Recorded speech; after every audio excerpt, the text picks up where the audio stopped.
신년 감사 예배를 드린 지 엊그제 같은데 벌써 2019년도 마지막 송년주일을 맞이하였습니다. 한 해 동안 하나님께서 우리를 지켜주시고 또 인도해 주셨기에 여기까지 오게 된 줄로 믿습니다. 오늘 송년주일에 하나님을 예배하러 오신 여러분에게 놀라운 하나님의 은혜가 갑절로 임하기를 주임으로 축원드립니다. 많은 사람들이 떠나야 될 때를 제대로 선택하지 못하는 경우가 종종 있습니다. 어떤 사람은 너무 일찍이 떠나서 많은 아쉬움을 남기기도 하고, 또 어떤 사람은 떠나야 될 때가 지났는데도 불구하고 미련을 갖지 못해서 사람들에게 눈총을 받으며 억지로 밀리다시피 떠나는 사람들을 종종 보게 되기도 합니다. 반면에 어떤 사람들은 많은 사람들의 아쉬움과 기대감 속에서 깨끗하고 정정당당하게 물러서는 사람도 있습니다. 오늘 이것은요, 나이가 많이 들어서 은퇴하는 그런 해당되는 경우만 아닙니다. 무슨 말씀입니까? 흔히들 얘기하기를 박수 칠 때 사람들은 떠나라라는 말이 있습니다. 이게 무슨 뜻이냐면 떠날 때를 잘 알아야 된다는 말이기도 하지만 또한 아름다운 뒷모습을 가지고 떠날 때 박수를 받고 떠나는 것이 참으로 멋진 인생이다, 이런 뜻이기도 할 겁니다. 오늘 본문에 보니까 이스라엘 영웅 여호수아가 은퇴하는 광경이 나타나 있습니다. 모세가 출애굽의 영웅이었다면 여호수아는 출애굽 이후에 이 이스라엘 백성들을 가나안 땅으로 인도하여 그 가나안 땅에서 새로운 국가를 건설해 나가는 또 하나의 영웅이었습니다. 모세가 그랬듯이 여호수아도 마찬가지로 남들보다 뛰어난 전투 능력이나 지휘 능력이나 어떤 경험이 있어서 통솔력이 있어서라기보다는 하나님을 순종하고 하나님 말씀 앞에 믿음이 있는 삶의 사람이었다는 것이에요. 그래서 오늘 우리는 이 여호수아를 통해서 하나님께서는 더 많은 일을 행했고 더 큰 능력을 보여줬고 더 놀라운 기적을 보여줬다는 것을 우리는 온전히 알 수가 있습니다. 이제 여호수아와 함께 이스라엘 백성들은 가나안 땅 정복을 다 마치고 분배한 다음에 오래간만에 평화와 안식을 누리게 됩니다. 그리고 여호수아는 본능적으로 나이가 늙음에 자기가 은퇴해야 될 때다라는 것을 알게 됩니다.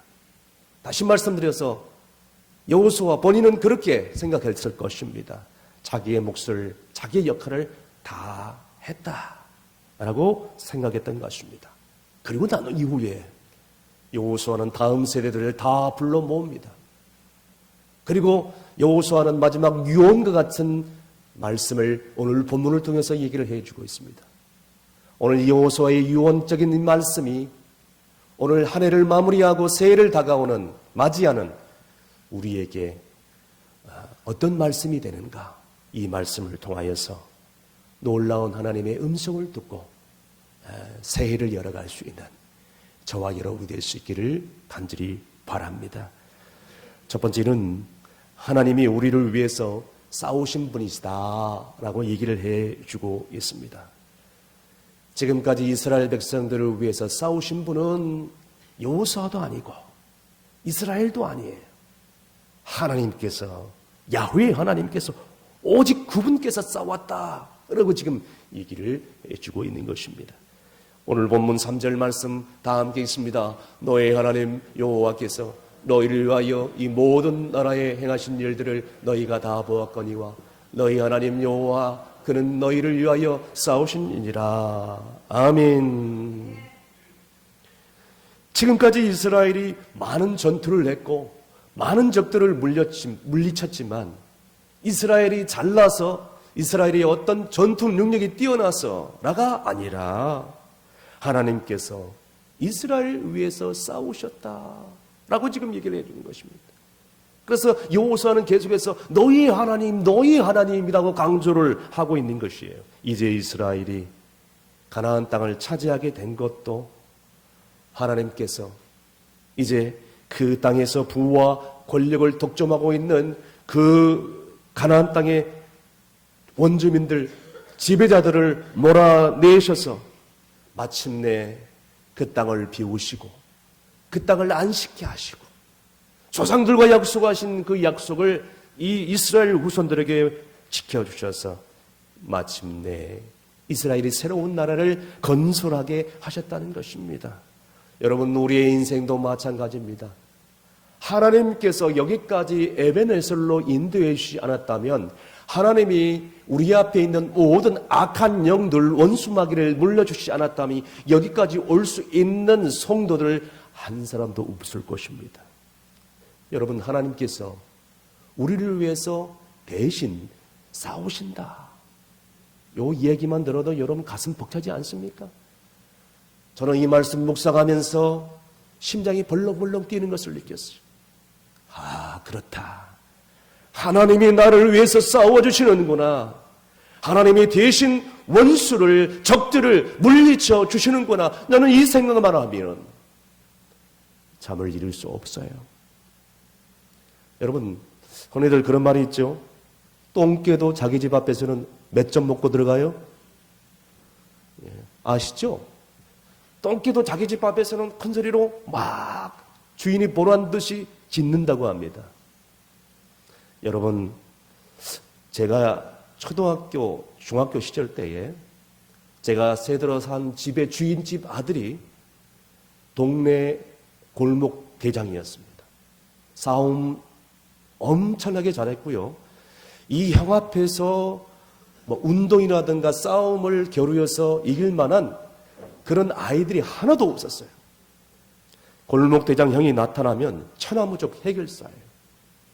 그래서 그 골목 대장인 형이 그렇게 저를 좋아했어요. 저를 이뻐했다는 뜻이죠.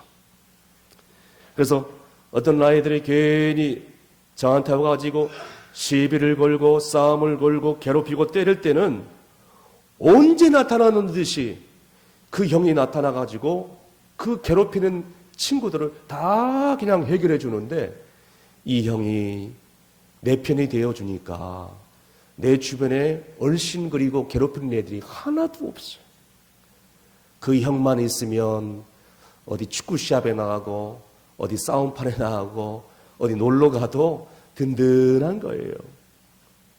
사랑하는 성도 여러분, 그렇습니다. 하나님이 우리를 위하여 싸우신다. 임마누엘, 에베네셀의 하나님께서 여기까지 도와주셨다. 하나님께서는 온 우주의 하나님이신데 나 같은 죄인을 위해서, 나 같은 사람을 위해서 대신 싸워주신다. 이 생각만 하면 얼마나 감격스럽고 그 은혜가 감격스럽고 복받친지 모릅니다. 할렐루야. 그래서 여호수아는 얘기합니다. 우로나 자로나 치우치지 말라. 이렇게 해서 하나님께서 여기까지 싸워주셨고 우리를 도와주셨는데 이제는 우리가 싸워야 할 자리가 되지 않았느냐라고 지금 얘기를 해주고 있습니다. 즉 다시 말씀드려서 하나님께서 허락하신 가나안 땅에 들어가게 해주셨고 땅 분배를 마치게 해주셨고 새로운 땅을 우리 가운데 허락해 주셨고 새로운 나라를 건설해 주셨으니 이 하나님께서 허락하신 새 땅에서 새 나라에서 이제 하나님의 뜻대로 하나님이 기뻐하시는 것으로 이 땅을 다시 한번 개척하고 개간하고 변화시켜야 된다. 다시 말씀드려서 하나님께서 내 편이 우리 편이 되어 주셨던 것처럼 우리도 하나님 편이 되어서 하나님과 함께 새로운 나라, 새로운 역사를 건설해야 되지 않겠느냐라고 여호수아는 죽기 전에 유언적으로 당부의 말씀을 해주고 있습니다. 오늘 본문 6절, 7절에 계속해서 이렇게 얘기를 하고 있습니다. 다 함께 읽습니다. 그러므로 너희는 크게 힘써 모세의 율법책에 기록된 것을 다 지켜 행하라. 그것을 떠나 우로나 자로나 치우치지 말라. 너희 중에 남아있는 이 민족들 중에 들어가지 말라. 그들의 신들의 이름을 부르지 말라. 그것들을 가리켜 맹세하지 말라. 또 그것을 섬겨서 그것들에게 절하지 말라. 아멘. 먼저 율법을 지키라고 얘기하고 있습니다. 율법은 여러분이 알다시피 이스라엘 백성들에게 주신 야훼 하나님의 말씀입니다. 율법을 지킨다는 뜻은 뭐냐? 율법의 자체에 얽매여서 그 율법의 어떤 법령이나 조항에 얽매여서 거기에만 헤어나오지 못하는 것이 아니라 하나님의 뜻대로 살아가는 것이다. 그게 율법을 지키는 것이다. 하나님의 뜻에 온전히 순종하는 삶이 율법을 지키는 삶이다.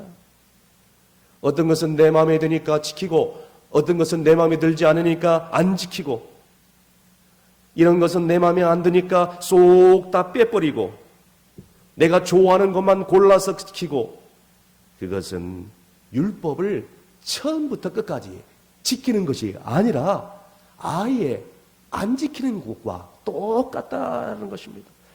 하나님의 뜻은요, 우리가 선택해서 어떤 것은 지키고 어떤 것은 안 지키고 이것이 되는 것이 아닙니다. 그게 율법이 아니에요. 그게 하나님 말씀이 아닙니다. 자, 혹은 우로 치우치지 말라는 뜻은 무엇일까요? 이미 들어간 가나안 땅에 정착하면서 이제 새로운 나라를 건설하고 이제는 새로운 백성들이 되어서 좌로 얽매이다 보면 율법 조항에 지켜 얽매이다 보면 다시 율법의 노예가 되어서 진정한 율법 정신을 잃어버리고 억압과 고통 속에서 살아야 될 것이 뻔한 일이기 때문에 또한 반대로 우로 치우치지 말라라는 뜻은 뭐냐? 주변 나라들이 이제 함께 교육을 하고 또 서로 주고받고 할 테인데 그 주변 나라들은 우상 나라일진데 우상 숭배의 사람들과 어울려 휩쓸려 살다 보면 그들의 풍조에 휩쓸리게 되고 나도 모르게 그들의 습관에 젖어들게 되고 결국 그러다 보면 하나님을 버리게 되고 우상 섬길 수밖에 없고 우상을 섬기는 나라의 가치관, 그 사람들의 생활관, 그 사람들의 사회 체제를 그대로 본받게 될 것이다 라고 얘기를 해주고 있는 것이에요. 그러므로 좌로나 우로나 치우치지 말라는 뜻은 온전히 하나님 말씀 앞에 굳건히 서서 하나님의 뜻이 무엇인가 잘 살피고 내가 하나님 뜻대로 순종하며 살고 있는가 늘 자신을 돌아봐야 된다는 것이 여호수아의 마지막 담보인 것입니다. 사랑하는 성도 여러분, 오늘 우리도 한 해를 마무리하면서 지금까지 여러 가지 모양으로 시험과 유혹이 왔을지인데 또 앞으로도 올 것인데 오늘 이 하나님 말씀을 떠나지 말고 우로나 좌로나 치우치지 않고 온전히 하나님 편에 서가지고 진리 편에 서서 복음 편에 서서 하나님의 뜻대로 사시는 여러분이 되시기를 주님으로 축원합니다. 두 번째로 하나님을 가까이 하라고 말씀하고 있습니다.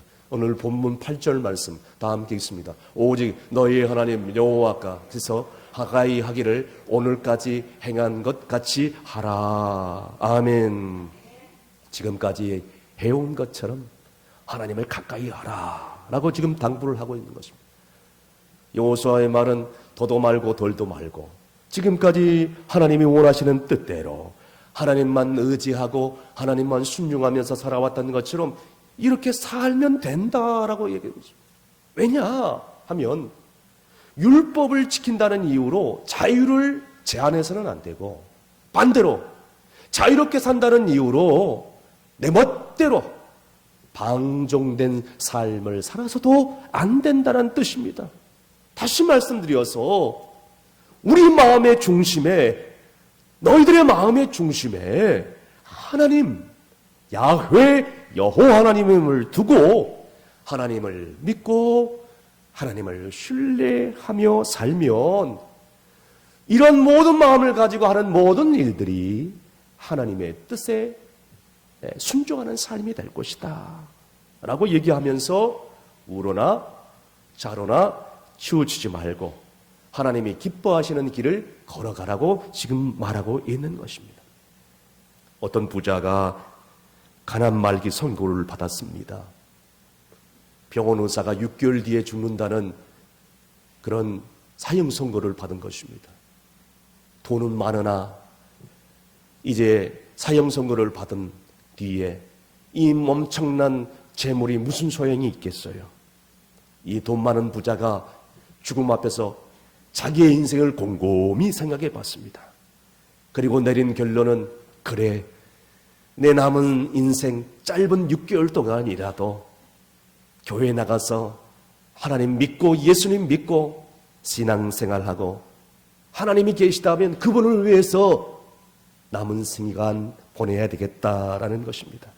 그는 그 다음 당장에 교회에 나가서 등록하게 되었고 그 이후로 예수님을 영접하고 믿음의 생활을 하고 주일 성수를 하고 그리고 헌금 생활도 잘하고 그리고 물질을 가지고 최대한대로 어려운 이웃을 섬기는 데 살았습니다.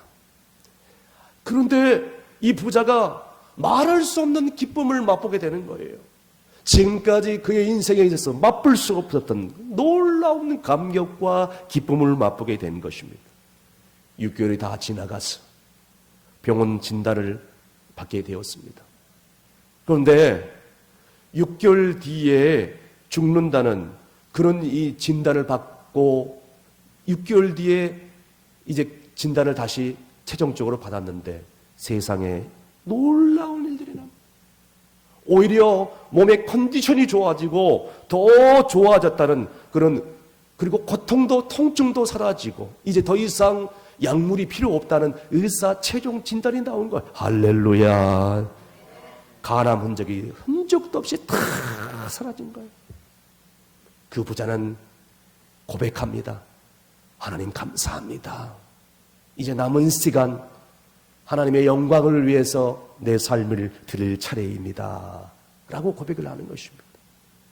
그의 삶의 목표가 완전히 180도 변한 것입니다. 사랑하는 성도 여러분, 예수님과 결혼하면, 예수님을 인격적으로 영접하면 그의 인생은 삶의 목표가 바뀌게 되어 있습니다. 사도 바울은 다메섹에서 부활하신 주님을 만나고 삶의 목표가 완전히 바뀌어졌어요. 그래서 사도 바울은 빌립보서 1장 20절에 뭐라고 고백합니까? 내가 살든지 죽든지 내 몸 안에서 예수 그리스도가 존귀케 되어지기를 원합니다. 할렐루야. 여러분, 한 해를 보내고 또다시 우리는 한 해를 선물 받게 될 것입니다.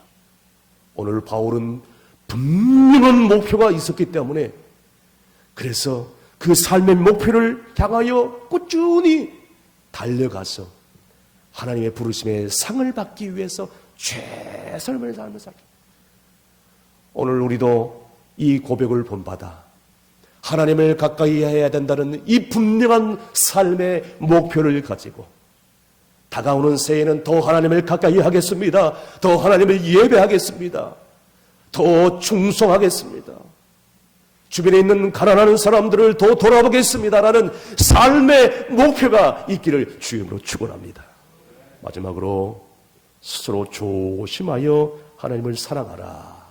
오늘 본문 11절 말씀에 여호수아는 당부하고 있습니다. 다 함께 읽습니다. 그러므로 스스로 조심하여 너희 하나님 여호와를 사랑하라. 아멘. 따라했습니다. 나의 하나님 여호와를 사랑하겠습니다. 다시 한번 나의 하나님을 사랑했습니다.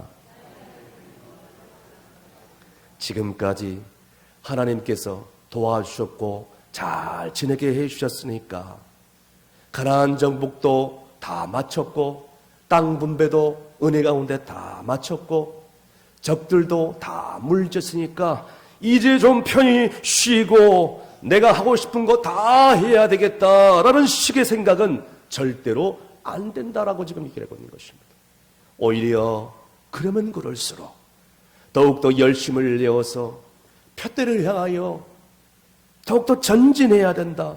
하나님을 사랑해야 되고 율법을 더욱더 순종해야 된다. 이렇게 강조를 하고 있습니다.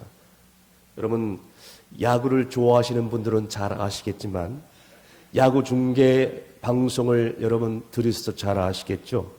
해설자들이 늘상 하는 말이 있습니다. 야구는 끝까지 지켜봐야 한다. 무슨 말입니까? 야구 경기는 9회 말까지 끝까지 지켜봐야 된다. 게임 끝날 때까지 지켜봐야 되는데 9회 말부터 시작한다는 그런 말이 있습니다. 9회 말 투아웃부터 시작이다. 그런 말이 있지요. 그렇습니다. 9회 말 투아웃 다 잡아놓고 이제 이것만 이기면 이 게임 우리의 것이다 라고 생각하고 있을 때에 긴장이 풀리면서 감독의 사인도 받지 않고 코치의 모든 코치를 다 무시하고 조롱하며 제 멋대로 경기를 하는 선수들이 있을 때 막판에 완전히 역전패 당하는 것을 우리는 야구 경기에서 종종이 볼 수가 있습니다. 경기 다 끝날 때까지 방심해서는 안 될 뿐만 아니라 끝까지 감독과 코치의 지시에 따라야 된다는 교훈 아니겠습니까? 여러분, 우리의 인생도 마찬가지예요. 지금까지는 이스라엘이 전쟁 상황이었습니다. 이기고 지는 것이 너무나도 분명합니다. 하나님이 함께 하시면 이기고 하나님이 함께 하지 않으면 집니다. 이럴 때에 이스라엘 백성들과 여호수아는 하나님을 의지하고 하나님을 따르는 것이 어쩌면 쉬운 일이었을 것이다. 다시 쉽게 말씀드려서 선택의 여지가 없습니다. 어려운 전쟁의 상황 가운데도 내 힘으로는 어찌 해볼 수 없는 일이 벌어질 수 있기 때문에 하나님이 도와주셔야 이스라엘 백성들을 우리가 승리할 수 있다는 것을 뻔히 알기 때문에 온전히 하나님을 의지하고 하나님의 도우심을 바라며 간절히 기도하는 것, 하나님께 순종하는 일, 어쩌면 그리 어렵지 않았을 것이다. 그런데 이제 상황이 좋아지고 또 안식하고 좀 더 편히 쉴만하고 좀 더 살만해지고 좀 먹고 살기에 좀 풍족해진 그런 상황 가운데 있을 때에 여전히 그렇게 순종하기가 쉬운 일이 아니라는 것입니다. 그럴 때일수록 하나님을 더 의지하고 하나님을 신뢰하고 하나님을 사랑해야 된다, 이런 뜻 아니겠습니까? 영적인 긴장이 풀리기 시작할 때 사탄 마귀의 유혹이 오기 때문에 하나님께서 우리를 지켜주시고 우리를 인도해 주셨고 우리와 싸워주셨고 이제부터는 하나님께서 우리를 사랑하신 만큼 우리도 하나님을 더욱더 사랑하고 이제 하나님을 위해서 우리가 대신 싸울 차례가 되지 않았냐. 만약에 하나님을 사랑하지 않고 이제 거만하게 우리가 가나안 주인이 되었으니 우리가 이 땅을 차지하게 되었으니 이제 우리 마음대로 한번 해보자. 그동안 전쟁하느라고 한 번도 편히 다리 쭉 뻗고 쉴 날이 없기 때문에 이제 우리 뜻을 한번 펼쳐보고 즐길 것 마음껏 즐겨보고 마음껏 해본 대로 해보고 못 해본 것 다 해보고 그러면서 하나님을 뒤로 한 채 제 멋대로 이방 사람들이 섬기는 우상신을 따라 섬기고 그들의 나쁜 관습과 습관을 따라가며 옛 제도와 옛 체제를 따라가다가는 하나님의 엄중한 심판이 기다릴 것이다. 바로 이것이 여호수아의 마지막 유언이었던 것입니다. 미국에 아주 오래전에 로젠버그라는 부부가 있었습니다. 그런데 이 부부는 핵시설의 중요한 기밀 문서를 소련, 그러니까 지금의 러시아죠, 소련에 그냥 거금을 받고 팔아버렸습니다. 그때 정보국에서 이것을 알고 그 부부를 이제 수배를 했고 잡아들였어요. 그때 미국의 인권 단체들이 이 부부를 어떻게 알 것인가 주목하기 시작했습니다. 그때 이제 재판관에서 법원에서는 그 부부를 판결을 내렸는데 결국에는 중요한 나라 국가의 기밀을 팔았다는 이유로 사형을 선고를 했습니다. 사형이 선고되자마자 인권단체들이 들고 일어서는데 대대적인 시위를 하는데 이유는 뭐냐? 그것 기밀을 문서를 다른 나라에 팔았다고 해서 부부를 함께 처형하는 것은 반인류적인 처사다. 이거는 있을 수 없는 일이다. 사형만큼은 면해달라라고 막 여기저기서 시위를 하는 것입니다. 그럼에도 불구하고 판사는 법원에서 그 판결을 번복하지 않습니다. 그 이유를 다음과 같이 얘기를 해주고 있습니다. 배신은 살인보다 더 나쁜 죄악입니다. 그것은 영혼을 죽이고 화해라는 고울을 깨뜨려 버리는 것입니다. 여러분 이해하시겠습니까? 사랑하는 성도 여러분, 배신이 이렇게 무섭습니다.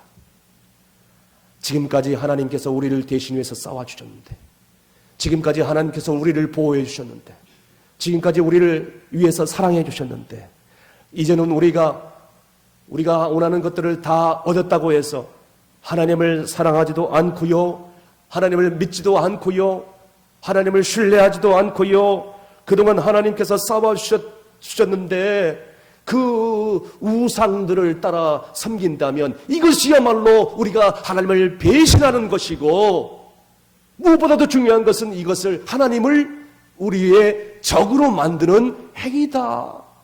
우리는 잊지 말아야 될 것입니다. 여러분, 하나님께서 그동안 우리에게 선한 일을 하셨던 것처럼 우리는 하나님의 백성이기 때문에 하나님께서 우리를 대신 위해서 싸워주셨고, 우리를 위해서 희생하셨고, 우리를 하나님께서 보호해 주셨던 그런 하나님이신데, 하나님께서 우리의 모든 원수를 다 물려주셨는데 그 원수 앞에, 그 우상 앞에 우리가 잠시 마음에 홀려서 그 앞에 무릎 꿇고 그 앞에 시간을 보내고 낭비하며 그것들을 경배하고 섬긴다면 그건 우리가 하나님과 원수를 만드는 일이다라고 얘기하는 것입니다.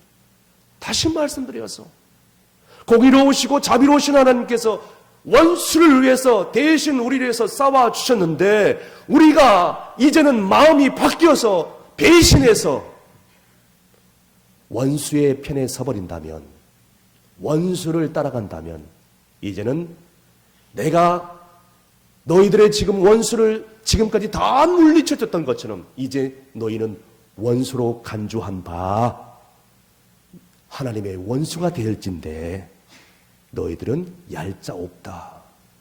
아무리 이스라엘 백성들이 할지라도 원수를 위해서 싸웠던 것처럼 너희도 원수의 편에 선다면 너희들도 내가 가만히 두지 않을 것이다. 하나님께서 가만히 두지 않을 것이다.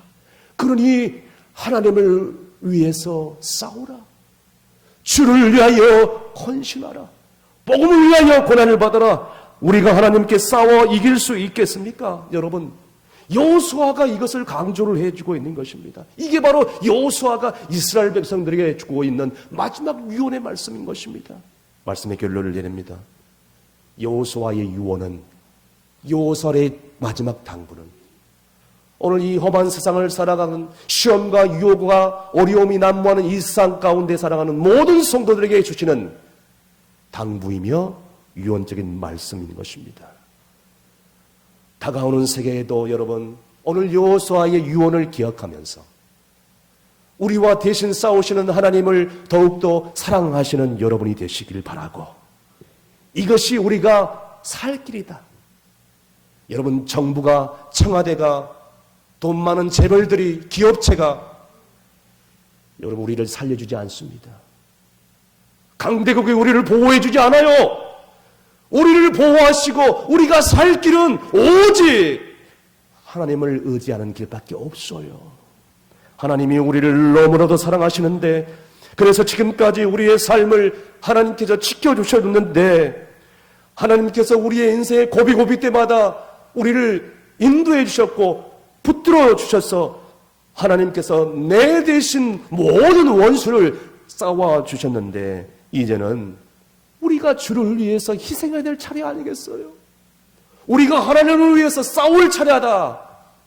우리가 주를 위해서 하나님 나라 확장을 위해서 헌신해야 될 차례다.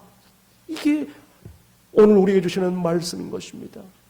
하나님을 사랑하라는 것은 하나님께 순종하라는 뜻이, 하나님께 순종하는 삶은 하나님께 사랑하는 삶이에요.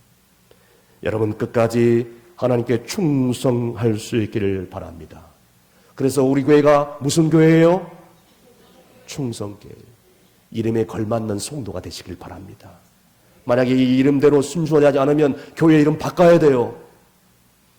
여호수아는 수명이 얼마 남지 않은 마지막 순간까지 이스라엘 모든 지도자들을 위시하여 모든 백성들을 불러 모아놓고 마지막 유언적인 말씀을 해주면서 하나님의 은혜를 기억하고 하나님께 충성하라고 권면하면서 하나님을 가까이 하고 또 이제는 우리가 주를 위하여 야훼 하나님을 위해서 대신 싸울 차례다. 이 여호수아 유언이 하나님께서 송년주의를 보내는 오늘날 우리에게 주시는 마지막 메시지인 줄로 믿고 한 해도 말씀으로 잘 마무리하시고 다가는 세월도 말씀으로 새해를 열어가는 복된 성도들이 다 되시기를 주님으로 축원합니다. 기도하시겠습니다. 우리의 인생에 길육화봉을 주관하시는 하나님 아버지, 한 해 동안 이런저런 많은 일들이 있었지만 에베네셀의 하나님께서 여기까지 지켜주시고 인도해 주셔서 감사합니다. 여호수아는 수명이 얼마 넘지 않아 마지막 순간까지 이스라엘 백성들 다 불러 모아놓고 하나님의 은혜를 기억하게 하고 하나님을 가까이 하고 하나님께 충성하라고 권면하고 있습니다. 주여, 우리도 언젠가는 이 세상을 떠날 터인데 우리도 세상을 떠나갈 때 하나님의 놀라운 은혜에 감격하면서 후손들에게 이러한 영적인 유언을 남기게 하시고 무엇보다도 하나님이 우리를 대신 위해서 싸우신 분이고 하나님께서 우리와 함께 하시는데 무엇을 두려워하며 무엇을 불안해하리까? 지금까지 믿음 생활한 것처럼 이제 앞으로 새해에도 더욱더 하나님을 가까이 하고 의로나 자로나 치우치지 않는 삶을 살게 하여 주시옵소서. 영적인 긴장이 풀려 제 멋대로 신앙생활하지 않게 하시고 육신의 소욕에 따라 살지 않게 하시고 스스로 말씀 앞에서 조심하여 하나님을 더욱더 사랑하고 이웃을 사랑하고 순종하는 성도가 다 되게 하여 주시옵소서. 예수님의 이름으로 기도합나이다. 아멘.